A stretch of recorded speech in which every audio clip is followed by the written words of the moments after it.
Elden Stars. It's bad, right?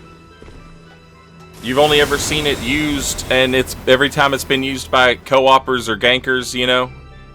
It's bad. I get it. I get it. I said in another video, I was like, yeah, Elden Stars is actually, you know, pretty good. And I put it on this build. I knew, like, it was like Elden Stars or the Sunflower spell. And I picked Elden Stars. And I picked Elden Stars because it had a reputation as being bad. I knew I had to, like, put it on the build, right? Elden Stars, if you're an invader, is essentially a teammate. And it rules. It's one big explosion worth of hit stun that chases somebody around. It's just one floating hit stun out there wandering around. If you're a co-opper, if you're a ganker, the spell does nothing for you. However, keep casting it, please. If you're an invader, this is like summoning one hit stun. And it can be dodged, it can be rolled, for sure. But that's the beauty of having a teammate for even a split second. For even a split second, having a teammate who is capable of, you know, rocking that just one good hit that can combo into another hit.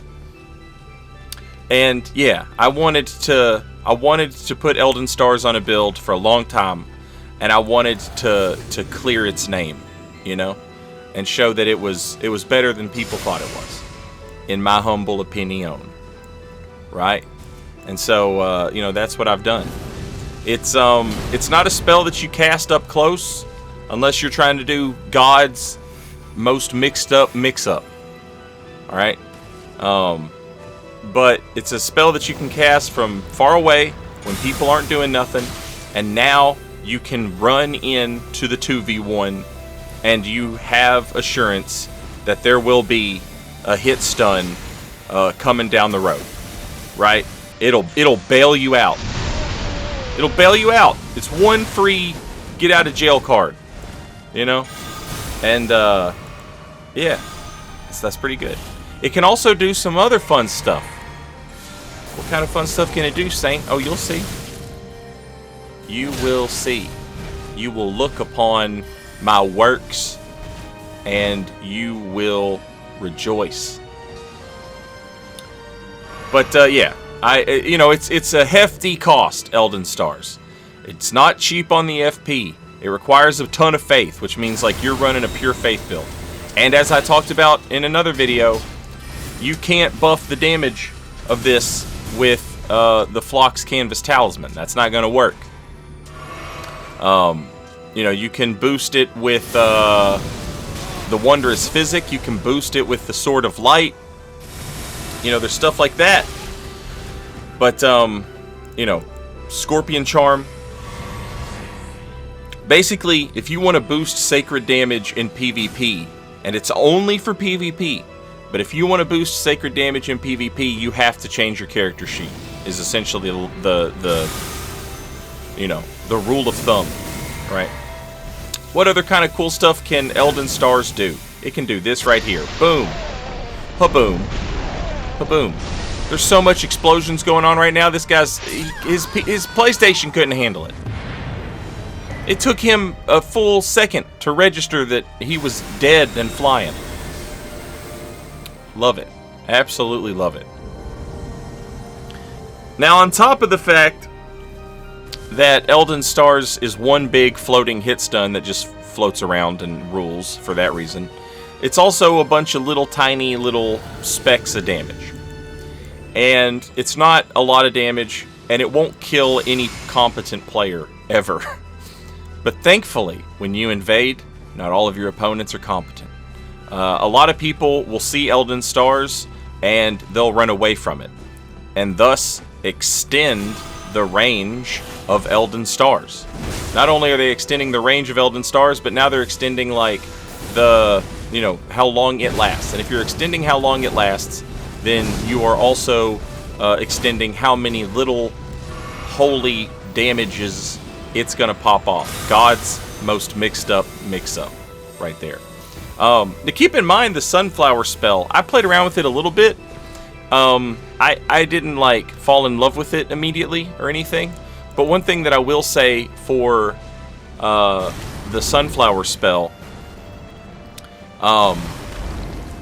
when you cast it, it's the same exact casting animation as Elden Stars, what you just saw. The difference is the sunflower spell has like a Wrath of Gold. I want to call it Wrath of God because that's what it was back in Dark Souls. But it has an explosion when you cast it.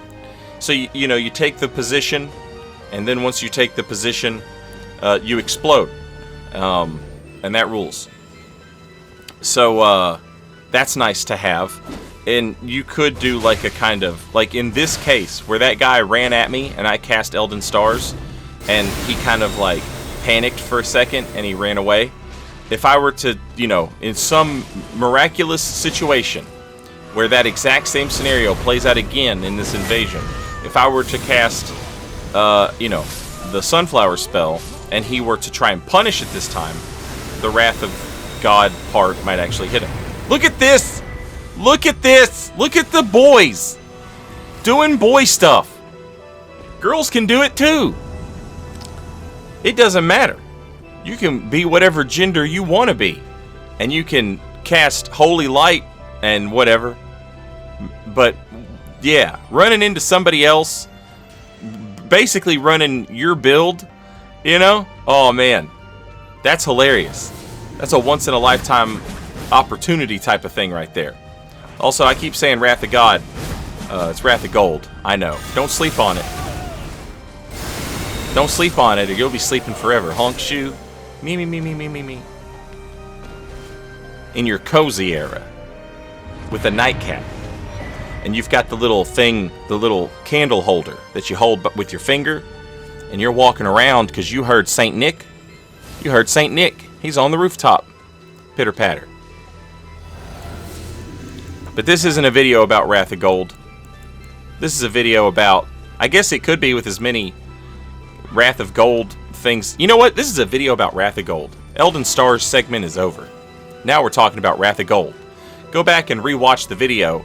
But now, I want you to take into consideration this commentary. Finish watching the video.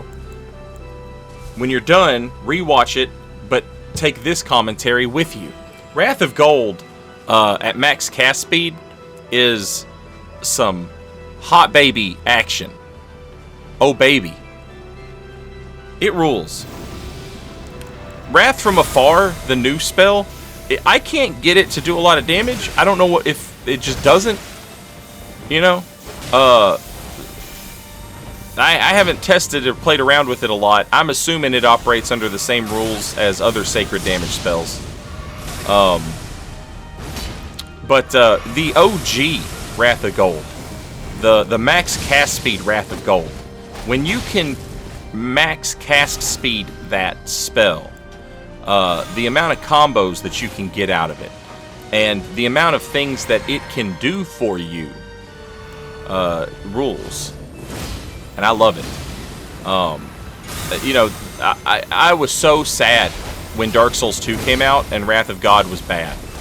And now you'll say stuff like, "Oh, it wasn't that bad. It was a mix-up." No, it was bad. Coming from Dark Souls 1, it was bad. And then in Dark Souls 3, it was also bad. And it's like, why are we making this spell bad? Because it was good in Dark Souls 1? We're punishing it for that? That bothers me. Right there, the can opener.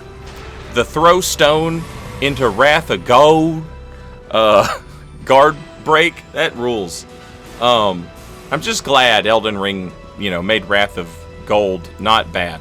It's still not, in Dark Souls 1, it was top, tippy top. It's not as good as it was in Dark Souls 1, but it's in a much better place than it was in Dark Souls 2 and Dark Souls 3. That's for sure. And I'll tell you another thing for sure. This video's over. Now you can go back and rewatch it, and you can check out all the sweet Wrath of Gold work I put in. Okay, see you next time. Later, y'all.